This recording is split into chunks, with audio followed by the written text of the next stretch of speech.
आज हम लोग ग्रुप डी का प्रीवियस ईयर मैथ को सॉल्व करने वाले हैं। आज जो हम लोग क्वेश्चन सॉल्व करेंगे वो क्वेश्चन 17 सितंबर 2018 के फर्स्ट शिफ्ट में पूछा जा चुका है। तो चलिए देर न करते हुए क्वेश्चन को सॉल्व किया जाए। और ये इस सेशन का सेकंड पार्ट है, तो इसका फर्स्ट पार्ट देखने के लिए आप लोगों को डिस्क्रिप्शन में जाना है, वहां पे आप लोगों को लिंक मिल जाएगा। तो देखिए क्वेश्चन दिया गया है, विपरीत दिशाओं से आ रही 152.5 मीटर और 157.5 मीटर लंबी दो गाड़ियां 9.3 सेकंड में एक दूसरे को पार कर जाती है, तो दोनों गाड़ियों की संयोजित गति प्रति घंटे कितनी होगी। तो उसका गति पूछा गया है। तो हम लोग को गति मतलब क्या, स्पीड पूछा गया है, उसका स्पीड पूछा गया है। तो स्पीड इज इक्वल टू क्या हो जाएगा, डिस्टेंस बाय टाइम। बस इसी फॉर्मूला पे आप लोगों को पुट करना है। तो स्पीड निकालने के लिए आपको क्या चाहिए, डिस्टेंस चाहिए और टाइम चाहिए, जो कि क्वेश्चन में दिया गया है। तो क्वेश्चन को ध्यान से पढ़िए। देखिए दो रेलगाड़ी जब एक दूसरे को पार करेगा तब डिस्टेंस क्या हो जाएगा, दोनों रेलगाड़ी की लंबाई का योगफल। इस बात को आपको माइंड में रखना है। जब दो रेलगाड़ी एक दूसरे को पार करेगा तब डिस्टेंस क्या हो जाएगा, दोनों रेलगाड़ी की लंबाई का योगफल। तो एक रेलगाड़ी कितना है, 152.5 मीटर है, तो यहाँ पे लिख लेना है। और दूसरा रेलगाड़ी कितना है, 157.5 मीटर। तो इसको योगफल मतलब ऐड कर देना है, 157.5 मीटर। अब इसको ऐड करेंगे तो हम लोग का मीटर में आएगा, क्योंकि दोनों मीटर में है। तो इसको जब हम लोग ऐड करेंगे तो हम लोग का हो जाएगा 310 मीटर। क्लियर है। और टाइम लग रहा है, देखिए 9.3 सेकंड में एक दूसरे को पार कर रहा है। तो टाइम कितना है, तो 9.3 सेकंड है। क्लियर। तो ये मीटर है, ये सेकंड में दिया गया है। तो डिस्टेंस हम लोग का कितना हो गया, 310 मीटर। और टाइम हम लोग का दिया गया है 9.3 सेकंड। अब ये किस में आ जाएगा, ये मीटर है, ये सेकंड है, तो मीटर पर सेकंड में ये आंसर आएगा। लेकिन आंसर जब हम लोग देखेंगे तो ये किलोमीटर पर आवर में दिया गया है। ठीक है, ये किलोमीटर लिखा हुआ है, गलती लिखा हुआ है। ठीक है, पर आवर इसमें कर लीजिएगा सब में। तो देखिए इसको हम लोग किलोमीटर पर आवर में कन्वर्ट करेंगे। क्लियर। तो किलोमीटर पर आवर में कन्वर्ट करने के लिए क्या करते हैं, जब भी मीटर पर सेकंड को किलोमीटर पर आवर में कन्वर्ट करेंगे तो याद रखना है 18/5 से गुना कर देंगे। जब भी मीटर पर सेकंड को किलोमीटर पर आवर में गुना करेंगे, चेंज करेंगे, तो 18/5 से हम लोग को गुना कर देना है। तो इसको मल्टीप्लाई कर दीजिए 18/5 से। अब पॉइंट को हटाएंगे तो एगो जीरो हो जाएगा। अब देखिए 31 का टेबल में 1 बार में, 2 जीरो। 31 का टेबल में ये 3 बार में, 3 का टेबल में ये 6 बार में, और 5 का टेबल में ये 2 बार में 10 और एगो जीरो। तो 20 × 6 बचा, तो कितना हो जाएगा 120। और ये क्या हो गया हम लोग का, किलोमीटर पर आवर। क्लियर है, ये हम लोग का आंसर हो जाएगा। अब आगे क्वेश्चन सॉल्व करते हैं। तो नेक्स्ट क्वेश्चन देखिए, इसमें दिया गया है निम्नलिखित में से अभाज्य संख्याओं का युग्म कौन सा है। तो सबसे पहले इस क्वेश्चन को सॉल्व करने के लिए आप लोगों को अभाज्य संख्या जानना पड़ेगा, थोड़ा सा इसके बारे में जानना पड़ेगा। तो जान लीजिए अभाज्य संख्या आखिर बोलते किसे हैं।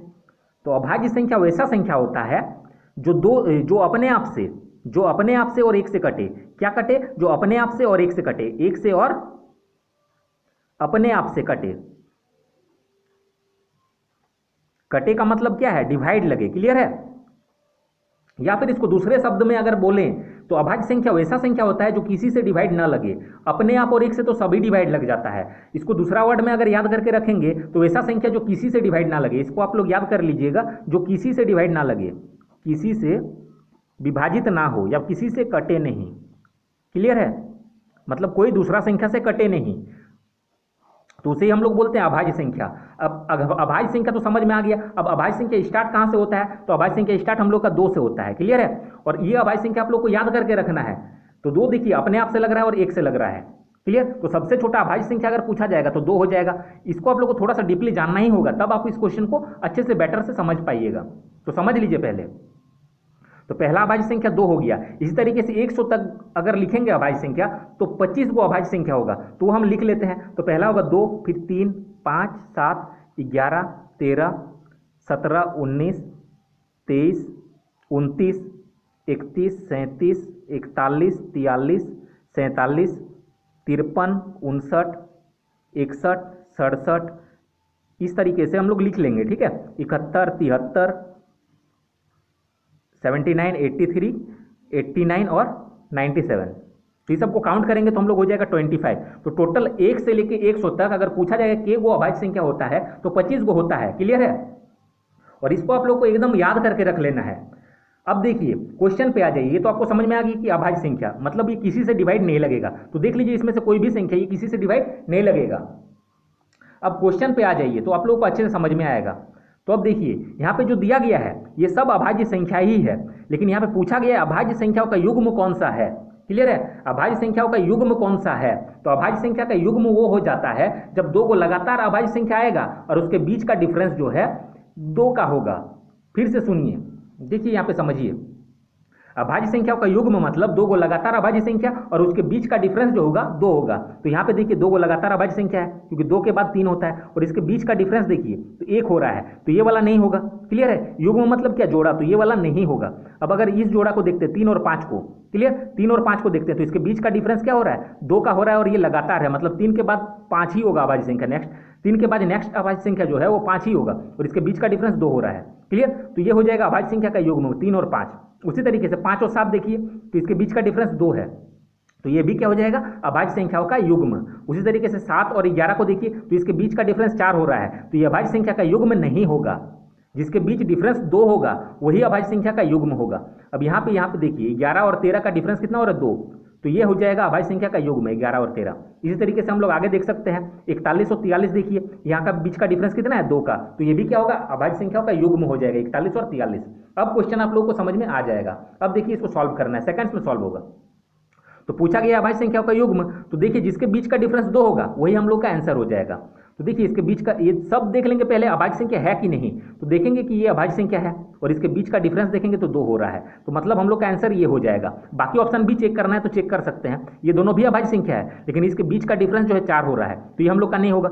ये भी दोनों अभाज्य संख्या है लेकिन इसके बीच का डिफरेंस देखिए ये भी 4 हो रहा है और इसके ये दोनों भी अभाज्य संख्या है, इसके बीच का डिफरेंस 4 हो रहा है। और अभाज्य संख्या का युग्म क्या होता है, दो गो अभाज्य संख्या तो होगा लेकिन उसके बीच का डिफरेंस 4 नहीं होगा, उसके बीच का डिफरेंस 2 होगा, जो कि ऑप्शन ए में है। क्लियर, तो हम लोग का ऑप्शन ए आंसर हो जाएगा। अब आगे क्वेश्चन सॉल्व करते हैं। तो देखिए नेक्स्ट क्वेश्चन जो है ये रीजनिंग से ले लिया गया है, ठीक है, तो गलती से आपके मिसप्रिंट हो गया है, मतलब गलती से ये छप गया है। तो देखिए ये मैथ का सीरीज है तो लेकिन इसमें ये वाला छप गया है, तो इसको भी सॉल्व कर लेते हैं। तो यहाँ पे दिया गया कितने त्रिभुज है, तो इसके लिए कोई ट्रिक आप लोग यूज नहीं कर सकते हैं क्योंकि ऐसा दिया गया है। ट्रिक तो होता ही है त्रिभुज काउंट करने का, लेकिन इस फिगर के लिए कोई ट्रिक काम नहीं करेगा, तो इसको आपको काउंट करना पड़ेगा। अब अगर हम वीडियो में काउंट करने लगे तो इसमें बहुत ज़्यादा टाइम लग जाएगा, तो इसको आप लोग खुद से काउंट करिएगा तो आप लोग का आंसर जो है सी आएगा। क्लियर है, अब आगे क्वेश्चन हम लोग सॉल्व करते हैं। देखिए नेक्स्ट क्वेश्चन को हम लोग सेकंड्स में सॉल्व करेंगे, ये वाला ट्रिगोनोमेट्री चैप्टर से लिया गया है। तो आप लोग को चैप्टर का नाम इसलिए बोल रहे हैं ताकि जो नेक्स्ट एग्जाम होने वाला है ग्रुप डी का, उसके लिए आप लोग इस चैप्टर को कवर कर सकें। तो देखिए इसको सिंपल सा वे में अगर हम समझाएं तो इसको सॉल्व करने के लिए आप लोग को दो को फॉर्मूला जानना जरूरी है। तो पहला फॉर्मूला आप लोग को याद करना है, sine square theta plus cos square theta is equal to 1। Clear, एक ये फॉर्मूला हो गया और एक फॉर्मूला जानना पड़ेगा कि sine square theta is equal to क्या हो जाता है, 1 by cosec square theta. Clear है, या फिर 1 by sine is equal to 1 by cosec, square है तो यहाँ पे भी स्क्वायर हो जाएगा। ये दो चीज आप लोगों को माइंड में रखना है, तब ये क्वेश्चन आप लोगों का सेकंड्स में सॉल्व होगा। तो देखिए यहाँ पे क्या दिया गया है, कॉस स्क्वायर 5 है, ठीक है, प्लस 1 बाय कॉसेक स्क्वायर 5 है, तो लिख लेना है कॉस स्क्वायर 5 और प्लस देखिए 1 बाय कॉसेक स्क्वायर है, तो 1 बाय कॉसेक को हम लोग लिख सकते हैं, देखिए 1 बाय कॉसेक स्क्वायर को हम लोग लिख सकते हैं साइन स्क्वायर, क्या लिख सकते हैं, साइन स्क्वायर। 5 है तो इसीलिए 5 दे देंगे। क्लियर, थीटा रहता तो थीटा देते हैं, प्लस 17 है तो 17 कर देंगे इज इक्वल टू एक्स। तो पूछा गया एक्स स्क्वायर का मान क्या है, तो क्वेश्चन को थोड़ा ध्यान से पढ़िएगा, ऐसा नहीं कि जल्दी जल्दी में एक्स का वैल्यू निकालेंगे और उसी को आंसर टिक कर दें, ऐसा बिल्कुल नहीं। तो एक्स स्क्वायर पूछा गया है तो इसको हम लोग सॉल्व करेंगे तो एक्स का वैल्यू निकल के आ जाएगा, फिर उसका स्क्वायर कर देंगे। तो देखिए यहाँ पे देखिए sign square theta plus cos square theta 1 हो जाएगा, साइन स्क्वायर थीटा या फिर cosec square theta plus sign square theta कितना हो जाएगा, 1 हो जाएगा। सॉरी कॉसेक नहीं, cos square theta plus sign square theta 1 होगा, फिर प्लस 17। अब ये बोलेगा 1 कहाँ से आया, तो ये वाला फॉर्मूला से आया। क्लियर है, इज इक्वल टू एक्स। अब इसको सॉल्व करेंगे तो एक्स का वैल्यू निकल के आ गया हम लोग का, 17 और 1 हो गया 18 इज इक्वल टू एक्स। लेकिन एक्स स्क्वायर का वैल्यू पूछा गया है तो x square is equal to क्या हो जाएगा, 18 का स्क्वायर, जो कि हम लोग का हो जाता है 324, और ये हम लोग का आंसर हो जाएगा। अब आगे क्वेश्चन सॉल्व करते हैं।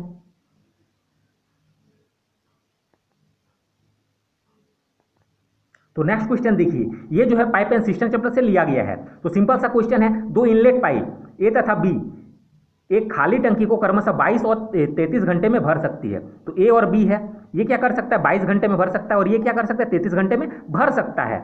उन्हें एक साथ खोल दिया गया, लेकिन टंकी भरने से 3 घंटे पहले ए को बंद कर दिया गया। ये वाला समझना जरूरी है।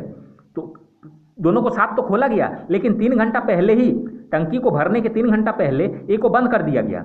तो टंकी भरने में दोनों पाइपों द्वारा लिया गया कुल समय कितना है, कितना घंटा समय लिया गया। तो हम मान लेते हैं दोनों पाइप द्वारा लिया गया समय x घंटा है। क्लियर, तो x घंटा समय अगर लिया गया है दोनों पाइप द्वारा, तो x घंटा तक दोनों चला होगा। क्लियर है, x घंटा तक दोनों नहीं चला है, x घंटा तक क्या हुआ है, ये वाला चला होगा पूरा 33 घंटा में से x घंटा तक ये चला होगा, क्योंकि पूरा टाइम में ये भरा है।